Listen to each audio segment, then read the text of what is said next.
Hello, my name is Jared Brown. Today I'm going to talk about how to make the union movement strong again, how to strengthen it and reinvigorate it. For years and years, the percentage of workers in the United States who are part of the union has been going down. There are a lot of different reasons for that.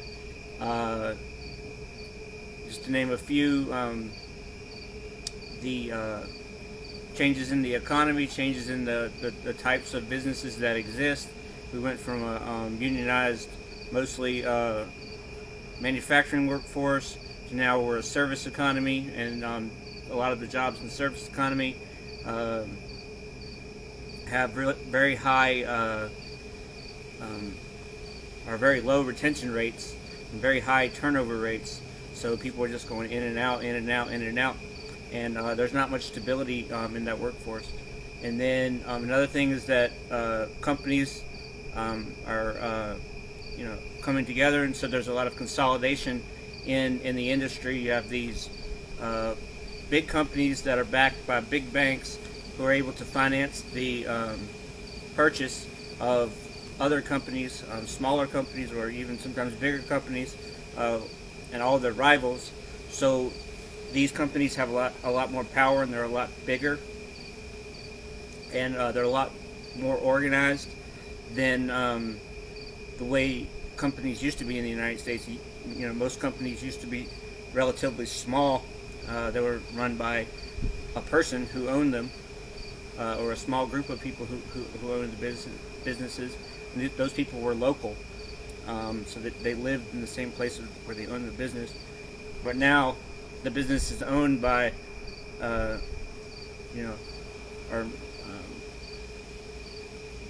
the business is owned by somebody who might live in another state or another country, and a lot of times these are these huge corporations that are owned by stockholders or partners, and they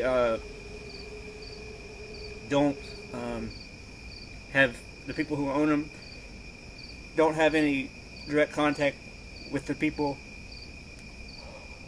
who actually are doing the work in the workplace, and so they're a lot more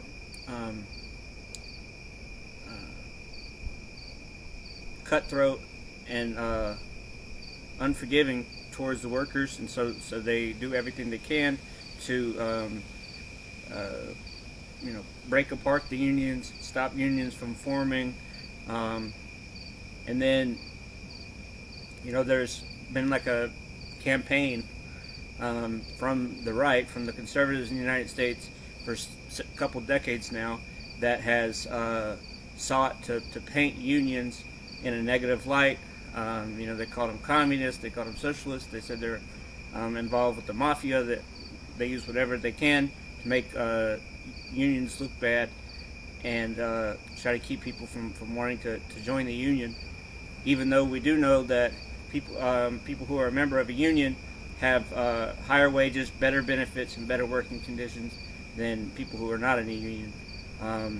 The chambers of commerce and other business trade groups have all worked together, with companies to fund these campaigns, and they've also worked together to fund politicians, the people who make decisions about laws regarding unions, and so they've kind of written those laws in a way that favors the companies rather than a way that favors workers or unions. One of the other reasons that, and I think it's really important to talk about it, that unions have lost strength is because people don't trust their union leaders. And this, not to say that in every single case, in every single union, there's corruption, but there's there's not necessarily. In some unions, they're really well run. They have union leaders who are accountable to the members, who take their jobs and their roles as the president or the vice president or the secretary treasurer or the member of the executive board. They take their role very seriously, and they do everything that they can to protect the interests of the members. But then you have other unions that are led by people who aren't as honest, and so they're dishonest, they're unethical, they do what's in their own self-interest rather than what's in the union, what's in the interest of the union members. And they use the power that they have, and they try to consolidate it and grow their power, so that they can continue to do what's in their interest rather than what's in anybody else's interest. And so basically what I'm going to be talking about is the need to first rid the unions, all unions, if they're big or they're small, of corruption. And the way to do that is by creating democracy, transparency, and accountability. So these three words, these three ideas, they're interrelated, because you can't have democracy without transparency and accountability. You can't have transparency without democracy and accountability, and you can't have accountability without democracy and without transparency. So they're all related, but I want to talk about them separately, just because they encompass so many other ideas. I'm going to try to cover as many of those as I can. I'm not going to cover every single one, but I'm going to talk about things that I think will help to change the unions, and make them more palatable to members and make them stronger, so that they can fight against these companies that are getting bigger and bigger each day, and they're becoming more powerful, and they're having more influence over the lives of the workers and their people that buy from them, their clients. And these companies are also having more and more influence over the government. And when they influence the decisions made by politicians, then they are ultimately determining how our lives are going to be lived. So I'm going to go back and talk first thing about democracy. So for a union to be democratic, and that's a small d, not a big D, not like the Democratic Party, but democratic as in democracy. For a union to be democratic, every member of that union should have a voice in all decisions made by the union leaders. So they should be heard. They should have a way to contact their representative, and also they should be able to contact anybody they want on the executive board, and also the secretary treasurer or recorder or whatever other positions they have, the vice presidents, and the president directly. They should be able to discuss any problems that they have. They should be able to give advice. They should be able to make a complaint. They should be able to call and say that they weren't treated fairly, or that there's a better way to do something. And the union leaders should listen to them. And they should make every effort to change. If something needs to change, if something's wrong, if there's an actual problem, then they should be willing to change. And they should do it in order to make it clear that what the union members are saying means something. It matters. And that the union leaders are going to be responsive, and they're going to be flexible, and they're going to be willing to make changes. And also, union members need to be able to influence decisions by voting. Whenever there's a big decision being made, like how much the union president is going to make, union members should be able to vote on those things, and they should have their votes counted, and it should be an honest process, and it should be a transparent process, and everybody should be able to be heard orally and at the ballot box.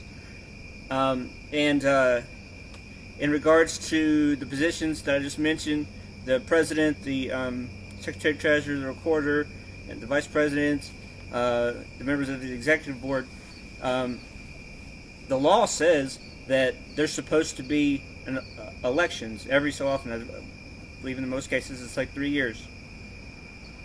But there's a minimum amount of time for when an election should happen. So technically, every union is supposed to have an election during that time. But what happens is, all too often, is that there's a small group of people, usually the president, secretary, treasurer, and the recorder, and whoever else is powerful in the executive board. They pretty much decide amongst themselves who the candidates are going to be, who's going to be the president, who's going to be the... And then they don't run anybody in opposition to them. So since the candidates don't have an opposition, they don't have an opponent, then they win by acclamation. They just win automatically, and so they really don't even have an election. There's no going and voting or anything like that. So every member of the union needs to be notified, and it's a law, but it's not followed often, or in some cases, I should say.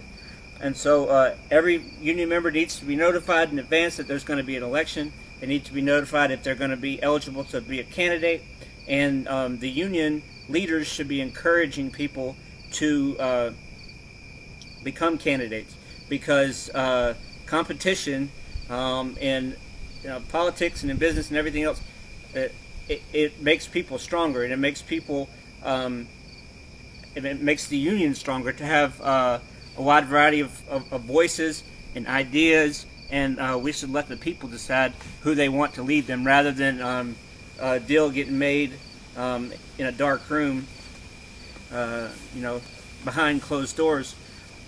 We should make sure that the people, because in a union, the members are the union, right? It's not a private business. It's not a private organization. It's an organization that's made up of people who decide that they want to be members, and it's supposed to be for the benefit of the members. So we should have as many members involved, people that are workers, that have ideas about how to make the union better or stronger, or how to do things that are in the best interest of the members, to improve the lives of the members, because that's what the goal of unions is. It's to improve the lives of the members. And so instead of having a small group of people who are consolidating their power and using their power for their own special interests, we should open it up. We should spread the power around, so that power doesn't fall into the hands of one person or a couple people who don't have everyone else's interest in mind, and then they use that power to help themselves but hurt everybody else. It's the exact same thing that you see in government. So in government, especially like in a democracy, the people cede some power to politicians or to their government, and they say, we're going to give you this power, we want you to run the show, and we want you to do what's in our best interest. And then that's what we did in the Constitution. We said we want to have a government, this is how it's going to look, and this is what we want you to do for us, and then we want you to do it, and then it's going to benefit us, and then we'll be able to farm or work in a factory, or teach at a school, or do whatever we want to do. We'll be able to live our lives and raise our families, and you'll take care of all this other stuff. But what happens is that the people who are in charge sometimes abuse their power, and they abuse this privilege that they have to serve the people, and they use the money and the goods and the ability that they have for their own purposes, rather than to serve and to protect the interest of the people. And so that's why it's really important in a democracy for people to be involved, whether it's a democracy in your church, whether it's a democracy in your union, or any organization that you're in, or of course democracy in government. You have to be involved. You have to know what's going on. You have to ask questions. You have to give your opinion about things verbally and um, by voting. You should, write your representatives. You should let them know what you think, and when something is wrong, you should stand up for it, and you should talk about it, and you should get other people involved. You should share ideas with other people. You should be active in your democracy in order to keep the democracy strong and to keep the people in charge in check. But so getting back to the union, the reason that the unions don't like democracy is because democracy is hard, right? So there's a lot of disagreements between people, and there's a lot of back and forth, and there's sometimes arguing, and there's power shifting back and forth, and sometimes argument over who's supposed to have what powers and who's supposed to do what. And so the union leaders like to just cut all that shit out, and instead of working to maintain a strong democracy, they just want all the power in their own hands, and they want to be able to make decisions by themselves, because it's much easier to make decisions when there's only one person making the decision. You don't have to worry about what anybody else thinks. You don't have to argue with them. Like if you've ever been single and then you got in a relationship and got married. When you're single, you can do whatever the hell you want. If you want to stay out till 4 o'clock in the morning, you can do that. But when you're married, you can't, because your wife is going to be at home, or your husband is going to be at home, and they're going to be upset with you. Or when you're single, you can just, whenever you want, you can just travel, or you can waste money, or you can do whatever, and it doesn't affect anybody except you. And as long as you're okay with it, it's okay. But when you're married, you can't just go spend all the money, because your wife or your husband is going to say, hey, that's our money. Why are you doing that with our money? We have things that we have to buy with that. So it's a lot more difficult, and you have to have conversations when you're in a relationship or you're married. You have to have conversations, and you have to compromise, and you have to make decisions together. And not to say that that's not wonderful. I mean, for some people it is. That's what they want. But it's also more difficult. Is, I guess, my point. And so what the union leaders try to do is consolidate power for themselves. They want to make decisions in private. They want to make decisions, with the behind closed doors, so that there aren't other people meddling or getting involved and making it more difficult for them to do what they want to do. But in order to have a strong union, you have to have democracy, because you have to have all the members, the people of the group, involved in the decision making, so that they feel like they have a stake in everything that's happening. Because when people are left out and they're ignored and they're not listened to, then they don't really feel a part of the group, and there's not much incentive for them to continue paying membership dues if they don't feel like a part of the group anyway. So we need to have elections. We need to be able to choose the people that we want to represent us, because when we choose who we want, then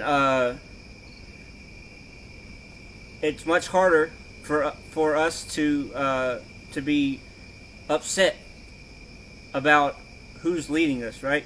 So we decided, we had some influence in deciding who's leading us, and people are generally more satisfied when they're able to make decisions for themselves, rather than just have it chosen by one or two people and without consultation to anybody else. So there's got to be elections. There has to be safe, or not safe, but have to be open and transparent election processes. We have to count the votes accurately. Everybody has to follow the same rules. Everybody should have the same access to all the information for the union members, and everybody should have the same chance to win based on what the merits of their candidacy. So if they're a good candidate and the people like them, then they should win. And if they're a bad candidate and people don't like them, then they should lose. And but the outcome should be based upon what the people want. And how do we know that? What the people want, we know that by how they vote. And so we need to get everybody involved, as many people involved as we can. We need to encourage them to vote. We need to encourage them to know the candidates. We need to encourage them to learn about the issues within the union. And we need, for the union leaders to not try to have influence in who the candidates are, favor some candidates over other candidates, and we need to make sure that that the whole process is democratic, and again, that's small d democratic. So the next thing I'm going to talk about is transparency. And if you've ever spent much time thinking about how decisions are made, it's too often that decisions are made in private, even though they might affect large numbers of people.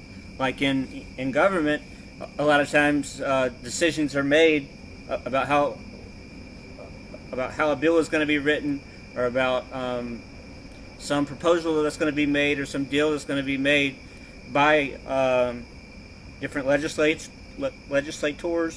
or their staff, or legislators and lobbyists, and they make these decisions in private. So we don't actually know what their thinking was.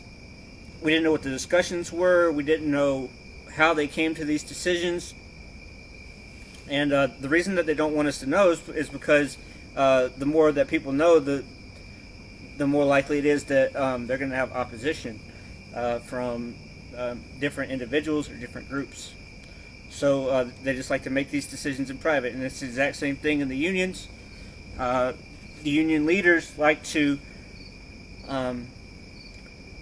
make decisions without anybody else being involved. If they can, they make it all by themselves. But if they have to, they make it with the executive board, because the union presidents are almost always the person who leads the executive board meetings. And the executive board is just people who are members of the union, who most of the time work for the union, and they're basically like decision makers. And so they like to make these decisions in private. But in order to have a strong union, we need to know how they're making these decisions and what they're deciding, so that we can be more informed about the issues, and we can understand better what our rights are, what our responsibilities are, and how our money is being spent, and what the direction is of the union. And so all union members should be able to ask for any document regarding union business, redacted versions with whatever private information that they need to cover up, but we should be able to get any document so that we can inform ourselves about what's going on.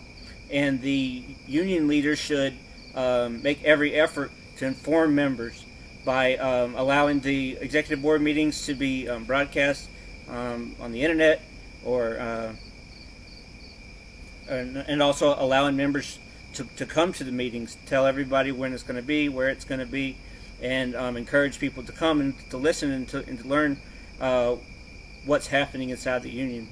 And the union leaders should have regular meetings with the members. They should encourage people to come to those meetings, and instead of just talking about dumb shit that doesn't matter, they need to really explain to the people what's actually going on inside the union, what issues there are, what decisions are being made, how money is being spent, what the future plans for the union are. They need to really give them information to help them understand how things are.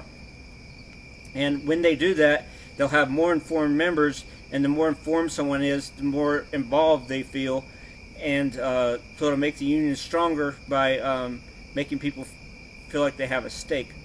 And I used that phrase before, but that's what it comes down to.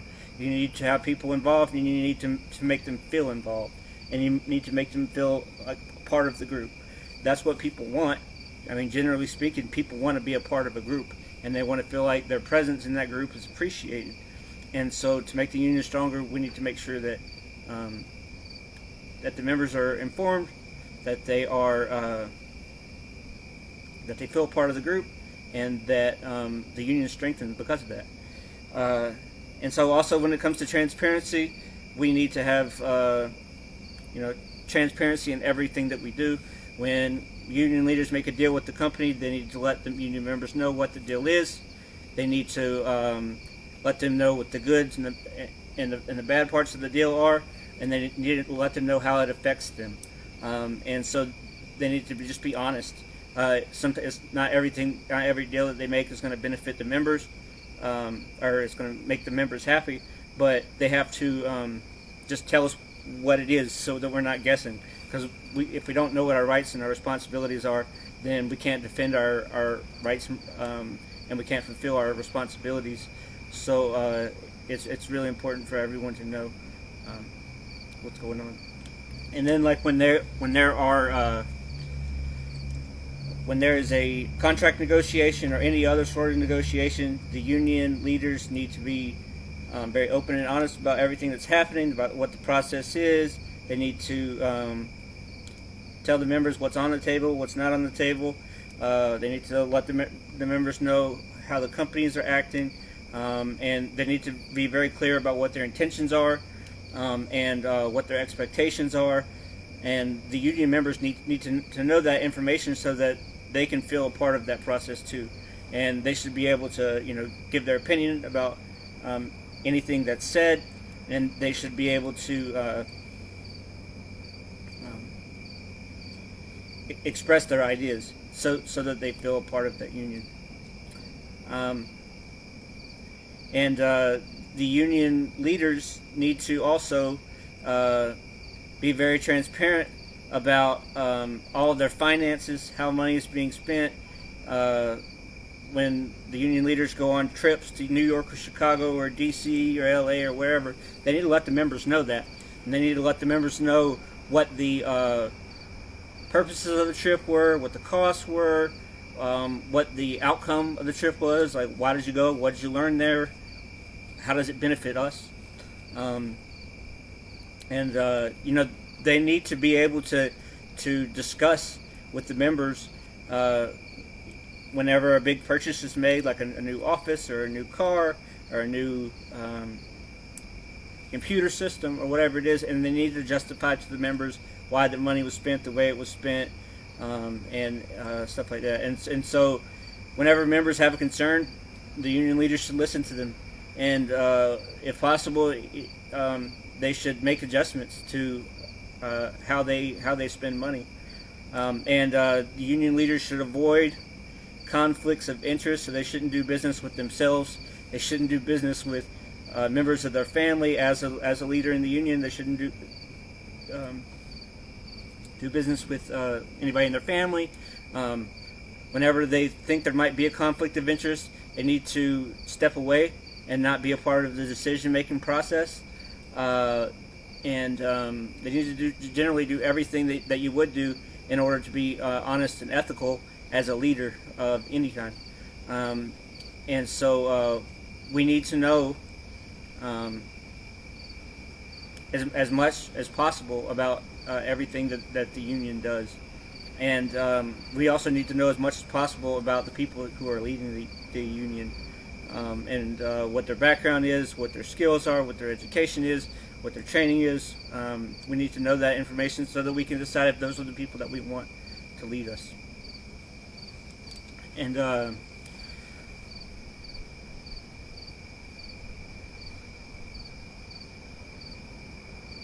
also on transparency, it's really important that the union leaders make it easy and make it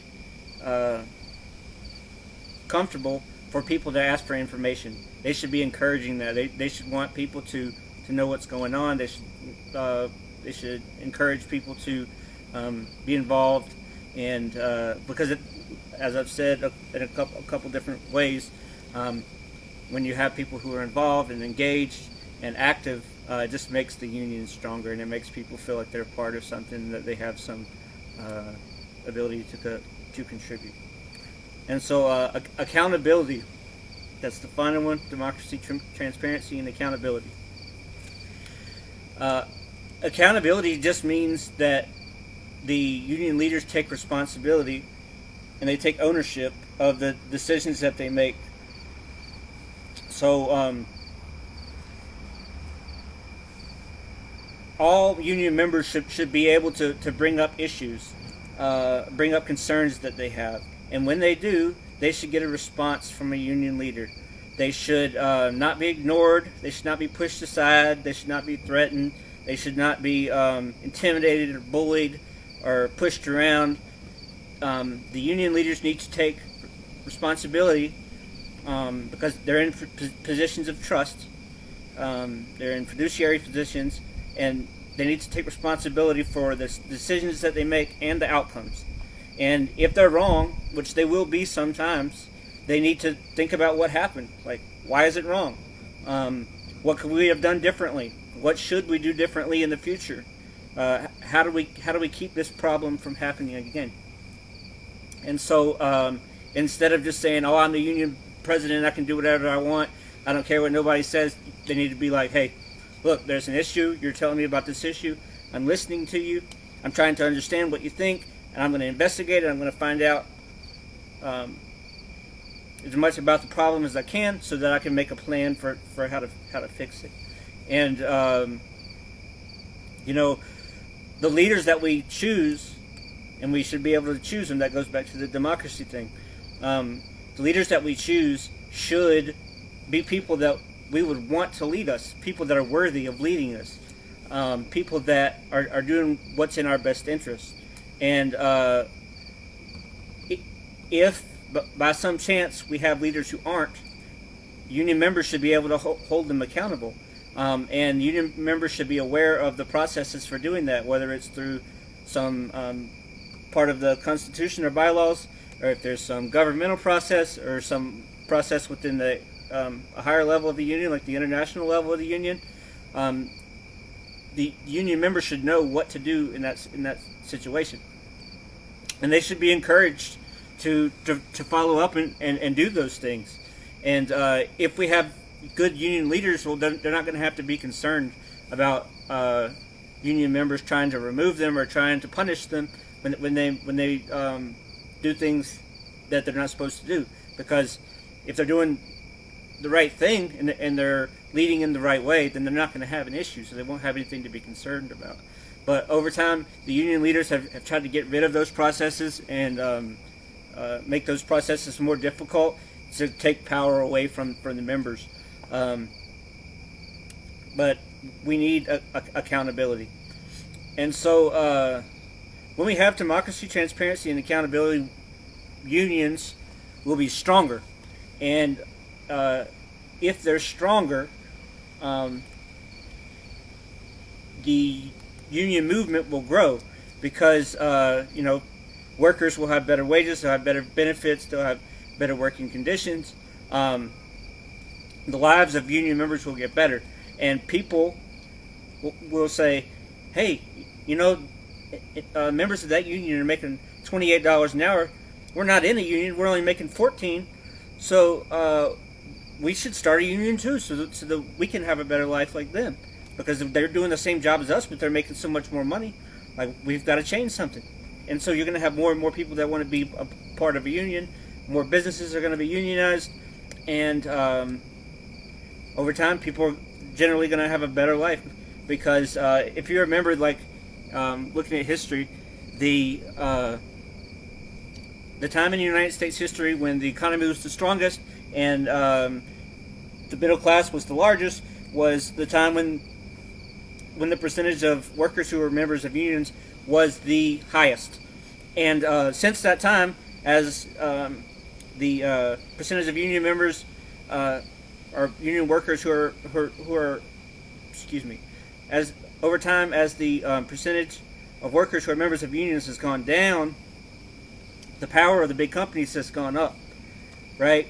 And so the middle class has been getting smaller and smaller and smaller and smaller, and the poverty rate has gotten bigger and bigger and bigger and bigger. So you have more poor people, a smaller middle class, and then a few people, a very small 1%, of the population who are billionaires. So instead of being a country that had a large middle class, people who had hundreds of thousands of dollars or millions of dollars, and there was a route for poor people to be able to move up into that middle class, and maybe even the most wealthy class. Now we don't have that, because all the power is consolidated with a small number of people. And in order for that to change, we have to make the union movement stronger, so that we can show business leaders that we have strength, and they'll be forced to treat us more fairly. And we'll also be able to show politicians that they have to listen to us. And one way we do that is by donating money. We have to influence the process in the same way that big companies, the Chamber of Commerce and all these organizations influence, like PACs, influence how decisions are made. Because right now, these big companies and these PACs, they're just flooding the government, flooding the Congress and the state houses with large donations. And since they're not getting anything comparable from union leaders, at least most, they're choosing to listen to the people that are providing them with money, and that is ultimately hurting workers. So all these bills that they make, that they sign, or bills that become law, are being influenced by people who don't have our interest in mind, these companies.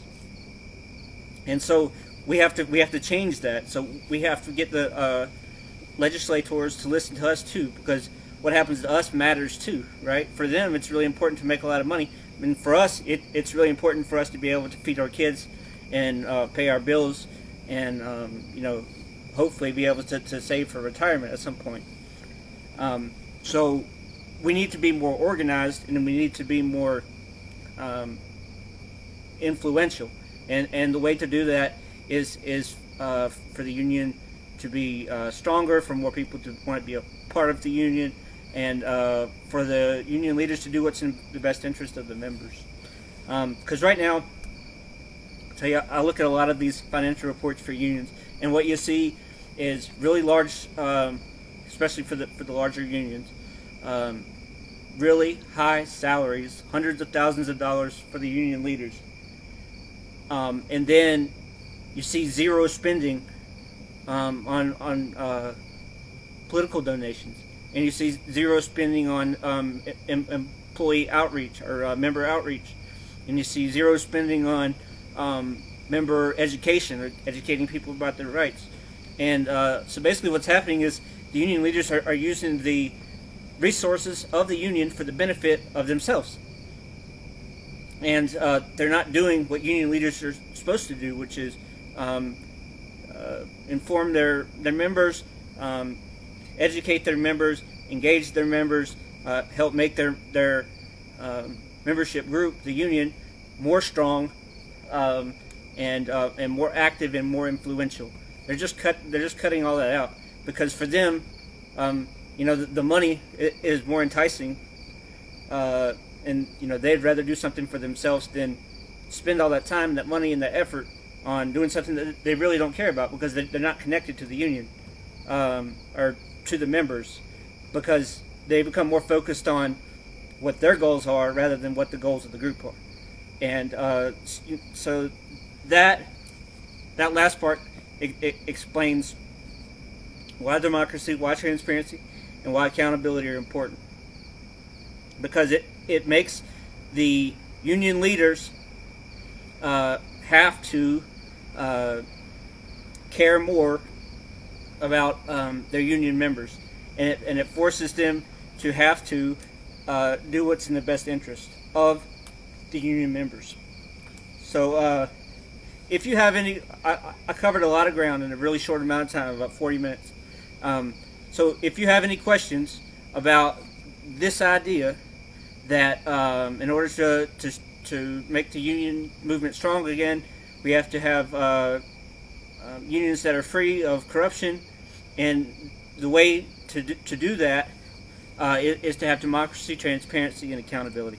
So if you have any questions about any of these ideas that I've discussed, I hope that you will contact me. You can call me at 704-499-7317, or you can email me at Jarrett Evan Brown, JarrettEvanBrown @gmail.com. I will answer you, and I will, if I have the information, I'll tell you everything I know that in a way that hopefully answers your questions or better informs you. And I encourage you to share this, and I encourage you to discuss these ideas with other people. I think it's really key that this discussion happen more often. There are some organizations who have been and people who have been talking about these ideas for a long time, and some of them have been successful and some of them hadn't. But it needs to be kind of a universal thing where in all unions we embrace these ideas, because this is the only way that we're going to get that our union movement is going to be strong enough to make any real changes in the lives of the members. So again, thank you for listening, and contact me if you have any questions, comments, or complaints. Thanks again.